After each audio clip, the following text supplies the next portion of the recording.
Bonsoir, c'était l'heure de vérité pour Laurent Gbagbo, un discours très attendu par le peuple et par la France après 15 jours de mutisme, 15 jours qui ont vu les violences se succéder à Abidjan. Laurent Gbagbo s'est donc adressé à la nation ce soir en disant qu'il ne rejetait pas les accords de Marcoussis. En revanche, il n'envisage plus l'entrée au gouvernement des rebelles. Le détail avec Magali Salé. Un Laurent Gbagbo très décontracté après 2 semaines de mutisme, alors que son pays est dans le chaos.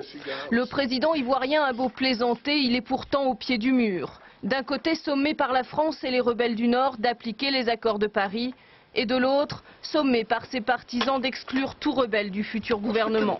Cet après-midi, le président ivoirien est venu, dit-il, dire la parole de la Côte d'Ivoire. Il n'est pas question de dire que tel ministère appartient à tel ou que tel autre ministère appartient à tel autre. Les ministères sont attribués lorsque le président de la République, de par les pouvoirs que vous lui avez donnés en les lisant, pouvoir confirmé par la Constitution, signe le décret nommant le gouvernement de la République. Je n'ai nommé aucun gouvernement. Marcoussis n'est qu'un texte de compromis, a ajouté Laurent Gbagbo, texte qui doit être adapté à la constitution ivoirienne. C'est donc lui, et lui seul, qui désignera son futur gouvernement.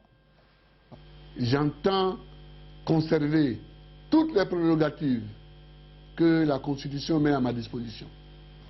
J'entends prendre toutes les responsabilités qui sont contenues dans la Constitution. Un discours qui ne satisfera sans doute pas les rebelles du Nord. Hier, ils lui ont laissé 1 semaine pour faire appliquer Marcoussis avant d'agir.